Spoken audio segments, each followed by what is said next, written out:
যখন আমি আমার ঘর থেকে বের হলাম তখন আমার মনে হলো যেন আশেপাশে কিছু অদ্ভুত ঘটছে। হঠাৎ করে আমি দেখলাম পাশের ঘরে থেকে কিছু অদ্ভুত আওয়াজ আসছে। আমি সেই আওয়াজগুলো মনোযোগ দিয়ে শুনতে চেষ্টা করলাম। এরপর আমি আস্তে করে দরজার কাছে গিয়ে দাঁড়ালাম এবং কান পেতে শুনতে লাগলাম। হঠাৎ আমি মায়ের গলার শব্দ শুনতে পেলাম। আমার মনে হলো এখানে কিছু একটা ঠিক নেই। আমি ভাবলাম ভেতরে ঠিক কি হচ্ছে সেটা দেখা দরকার। কিন্তু সমস্যা হলো ঘরের দরজা ভেতর থেকে বন্ধ ছিল এবং ঘরে কোনো জানালাও ছিল না। তখন আমার মাথায় একটি বুদ্ধি এলো। আমি আস্তে করে এক চোখ বন্ধ করলাম এবং তালার চাবির ছিদ্র দিয়ে ভেতরে দেখার চেষ্টা করলাম।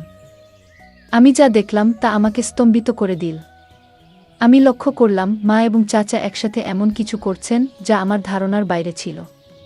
তারা খুব কাছাকাছি বসেছিলেন, যেন কোনো গোপনীয় বিষয় আলোচনা করছেন। মায়ের চোখে অদ্ভুত এক মায়া আর চাচার মুখে একরকম দুষ্টু হাসি ছিল। এই দৃশ্য দেখে আমার হৃদয় ভারী হয়ে উঠল। আমি ভেতরে ভেতরে অস্বস্তি অনুভব করছিলাম। মায়ের এই রূপ আমি আগে কখনো দেখিনি। আমার মনে হতে লাগলো এরকম কিছু তো আমি কখনো ভাবিনি। কিন্তু কেন জানি না, আমার মনে তখন এক অদ্ভুত অনুভূতি হচ্ছিল। ভেতরে যেন একটা অস্বস্তি কাজ করছিল। এরপর আমার মাথায় এক নতুন চিন্তা এলো। চাচার প্রতি মায়ের আচরণ আমাকে গভীরভাবে নাড়া দিয়েছিল। আমিও তো একদিন চাচার সাথে কিছুটা সময় কাটাতে পারি। এক অদ্ভুত উত্তেজনা আমার হৃদয় ছুঁয়ে গেল।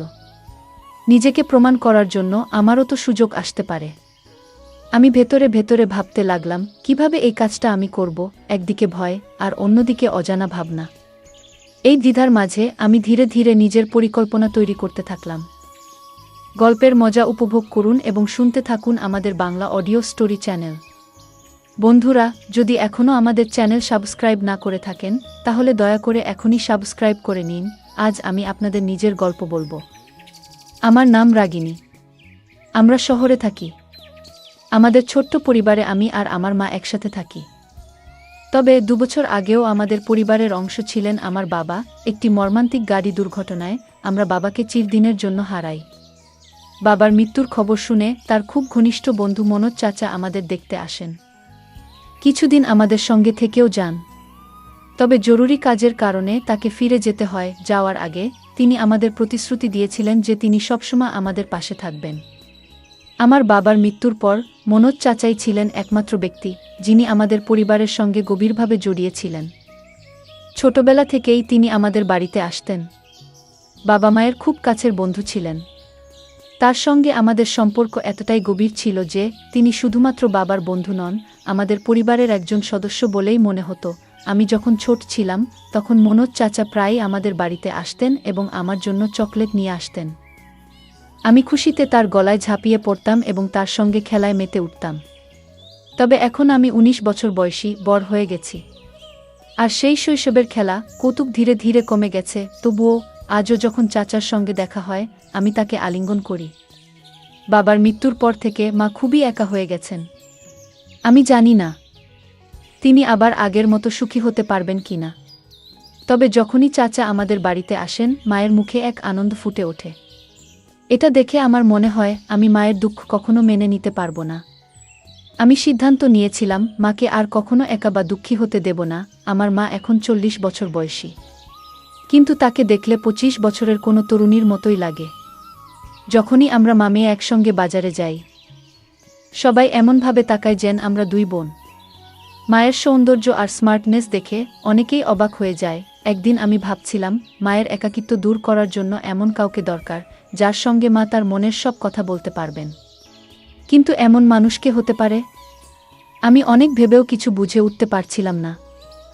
ঠিক তখনই আমার মনে হলো কেন না মনোজ চাচার সঙ্গে কথা বলা যায়।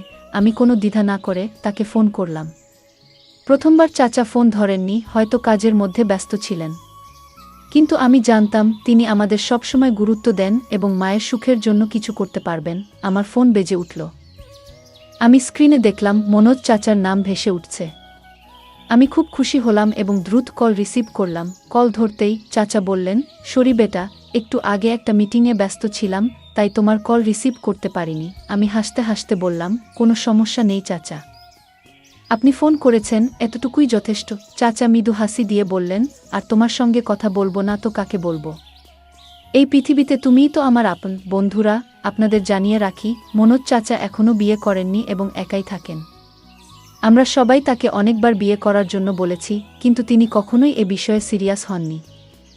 এরপর আমি বললাম, চাচা, যদি কিছু মনে না করেন, আমি আপনাকে একটা কথা বলতে চাই। চাচা বললেন, বলো বেটা, কি বলতে চাও? আমি বলতে শুরু করলাম, চাচা, বাবা আমাদের ছেড়ে যাওয়ার পর থেকে মা খুবই একা হয়ে গেছেন। তিনি কারো সঙ্গে ঠিকমতো কথা বলেন না, খাওয়া দাওয়া ভালোভাবে করেন না। আপনি কি কিছুদিনের জন্য আমাদের সঙ্গে থাকতে পারেন? চাচা কিছুক্ষণ চুপ করে রইলেন। তারপর বললেন, কেন নয়? আমি যেমন আমার বাড়ি থেকে অফিস যাই, তেমন তোমাদের বাড়ি থেকেও যেতে পারবো। এটা বলার কি আছে? আমি আনন্দে অভিভূত হয়ে ফোনটা রেখে দিলাম। খাবার খেতে আমরা টেবিলে বসেছিলাম। তখনই দরজায় কড়া পড়ল। আমি দৌড়ে গিয়ে দরজা খুললাম। সামনে মনোজ চাচা দাঁড়িয়েছিলেন। মা তখনও চুপচাপ টেবিলের পাশে বসেছিলেন। চাচা মায়ের দিকে তাকালেন, কিন্তু মা তার দিকে একবারও দেখলেন না। এরপর চাচা নিজের ঠোঁটের উপর আঙুল রেখে আমাকে চুপ থাকার ইশারা করলেন। আমি তার ইশারা বুঝে চুপ হয়ে গেলাম। চাচা ধীরে ধীরে মায়ের পেছনে গিয়ে দাঁড়ালেন এবং তার 2 হাত দিয়ে মায়ের চোখ থেকে দিলেন। মা আস্তে আস্তে চোখ খোলার চেষ্টা করছিলেন। তাকে এইভাবে চেষ্টা করতে দেখে মনোজ চাচা হেসে বললেন, বলতো কে? আমাকে চিনতে পারো? মা মুহূর্তেই চাচার গলার স্বর চিনতে পারলেন এবং বললেন, মনোজদা। দাদা, আপনি কখন এলেন? চাচা মায়ের চোখ থেকে হাত সরিয়ে বললেন, আমি তখনই এসেছি, যখন দেখলাম তুমি মন খারাপ করে বসে আছো। আমি লক্ষ্য করছিলাম চাচার উপস্থিতিতে মা কতটা খুশি হয়ে উঠেছেন। তার মুখে যেন এক অদ্ভুত প্রশান্তি এসেছে, যেন সমস্ত টেনশন মুছে গেছে। তখন চাচা বললেন, মমতা, এবার থেকে আমি সবসময় তোমাদের সঙ্গেই থাকব। আর কখনো তোমাদের ছেড়ে যাব না। বন্ধুকে একা রেখে তার কষ্ট দেখার মতো মানুষ আমি নই। বন্ধুত্বের ঋণ তো বন্ধু শোধ করবেই। মনোজ চাচার এই কথা শুনে মা ভীষণ খুশি হলেন যে এবার থেকে চাচা সবসময় আমাদের সঙ্গে থাকবেন। আমরা সবাই একসঙ্গে বসে খেতে লাগলাম এবং অনেক কথা বললাম। সেদিন আমরা সবাই এক ঘরে শুয়ে পড়লাম এবং রাতভর গল্প করতে করতে সময় কাটালাম। পরের দিন সকালে চাচার অফিসে যাওয়ার কথা ছিল, তাই তিনি আগে ঘুমিয়ে পড়লেন। আমি তার পাশে বসে গল্প করছিলাম, আর কখন ঘুমিয়ে পড়েছি টের পাইনি। সকাল কবে হলো বুঝতেই পারিনি। মা সকালে উঠে নাস্তা বানিয়ে ফেলেছিলেন, আর চাচা তৈরি হয়ে গেলেন। আমরা সকলে একসঙ্গে নাস্তা করলাম। তারপর চাচা অফিসে চলে গেলেন। এভাবে আমাদের দিনগুলো কাটতে লাগল। আমি চাচাকে বাবার মতোই মনে করতে শুরু করলাম। সত্যি বলতে তিনি আমার নিজের বাবার চেয়েও বেশি গুরুত্ব পেতে লাগলেন, কারণ তিনি আমাদের সঙ্গে ছিলেন, আমাদের খেয়াল রাখছিলেন। এক রাতে আমি আমার ঘরে শুয়েছিলাম। হঠাৎ খুব খারাপ একটি স্বপ্ন দেখলাম। সেই স্বপ্নে আমার বাবাও ছিলেন। আমি ভীষণ ভয় পেয়ে ঘুম থেকে উঠে পড়লাম। আমার কপাল দিয়ে ঘাম ঝরছিল, গলা শুকিয়ে যাচ্ছিল। তাই আমি পানি খেতে চাইলাম, কিন্তু দেখলাম আমার জগটা পুরো ফাঁকা। আমি ভাবলাম রান্নাঘর থেকে পানি নিয়ে আসি। জগটা হাতে নিয়ে ঘরের দরজা খুলে বাইরে বেরোলাম এবং রান্নাঘরের দিকে হাঁটা শুরু করলাম। রাতে আমি পানির জন্য রান্নাঘরে যাচ্ছিলাম। মায়ের ঘর আমার পাশেই ছিল এবং তারপরে মনোজ চাচার ঘর। যখন আমি চাচার ঘরের সামনে দিয়ে যাচ্ছিলাম, তখন একটা মৃদু শব্দ শুনতে পেলাম। প্রথমে ভেবেছিলাম হয়তো চাচা টিভি দেখছেন, তাই বেশি গুরুত্ব না দিয়ে আমি সামনে এগিয়ে গেলাম। কিছুক্ষণ পরে সেই শব্দগুলো আরও স্পষ্ট আর জোরে শোনা গেল। এবার আমার কৌতূহল জাগল। চাচার ঘরের সামনে এসে আমি দাঁড়িয়ে পড়লাম। ভালো করে শোনার চেষ্টা করতেই বুঝতে পারলাম মা যেন কিছু বলছেন। আমি ভাবলাম, এত রাতে মা আর চাচা এক ঘরে কি করছেন? তখনই আমার মাথায় একটা বুদ্ধি এলো। আমি দরজার তালার ছিদ্র দিয়ে ঘরের ভেতরটা দেখার চেষ্টা করলাম। এক চোখ বন্ধ করে তালার ফাঁক দিয়ে যখন ভেতরটা দেখলাম, তখন আমি অবাক হয়ে গেলাম।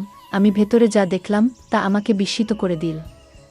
মনে হচ্ছিল এমন কিছু আমি কখনো কল্পনাও করিনি, যা আমার নিজের জন্যই অস্বস্তিকর ছিল।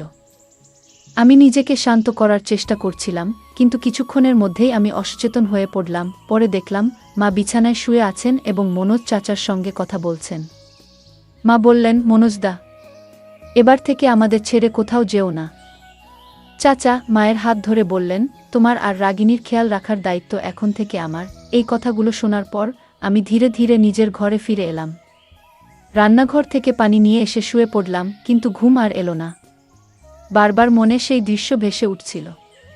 যতই ঘুমানোর চেষ্টা করি কিছুতেই মন শান্ত হচ্ছিল না। ভোর হতে আর বেশি দেরি ছিল না। আমি উঠে গিয়ে বাথরুমে ফ্রেশ হলাম। তারপর গোলাপি রঙের একটি হালকা পোশাক পরে নিলাম। পোশাকটি স্বচ্ছ ছিল এবং আমাকে দেখতে বেশ সুন্দর লাগছিল। আমি যখন বাইরে এলাম দেখলাম মনোজ চাচা সোফায় বসে নাস্তা করছেন। ভেজা চুলে তোয়ালে পেঁচিয়ে আমি তার সামনে গিয়ে দাঁড়ালাম এবং মুখে বললাম, চাচা কেমন লাগছে আমাকে? মনোজ চাচা মুচকি হেসে বললেন, বাহ রাগিনী, আজ তো তোমাকে একেবারে অপূর্ব দেখাচ্ছে। আমি যখন মনোজ চাচার কথা শুনলাম তোমাকে আজ খুব সুন্দর লাগছে, তখন আমি খুব আনন্দিত হলাম। চাচার পাশে গিয়ে চুপচাপ বসে রইলাম। কিছুক্ষণ পরে চাচা অফিসের জন্য তৈরি হতে লাগলেন। আমি হঠাৎ উঠে গিয়ে চাচাকে আলিঙ্গন করলাম। মনে হলো যেন বহুদিনের জমে থাকা আবেগ আমার ভেতর থেকে বেরিয়ে আসছে। চাচার শরীরটা মুহূর্তের জন্য কেঁপে উঠল, আর তার মুখে এক অদ্ভুত অস্বস্তির ছাপ ফুটে উঠল। সেই ছাপটা যেন মনের গভীরে লুকানো কোনো দুঃখ কিংবা অপরাধবোধের প্রকাশ। আমার চোখ ভিজে উঠছিল, যেন আমার ভালোবাসা আর মনের কষ্ট তাকে জানিয়ে দিতে চাইছিলাম। কিন্তু এটা তো কেবল গল্পের শুরু। বন্ধুরা, যদি এই গল্পটি ভালো লেগে থাকে তাহলে দয়া করে ভিডিওটি লাইক করুন এবং আমাদের চ্যানেলটি সাবস্ক্রাইব করুন। পাশে থাকা বেল আইকনটি প্রেস করুন যাতে করে আমরা যখনই নতুন ভিডিও আপলোড করি তার নোটিফিকেশন সবার আগে আপনার কাছে পৌঁছে যায়। ধন্যবাদ। দেখা হবে আমাদের পরবর্তী ভিডিওতে।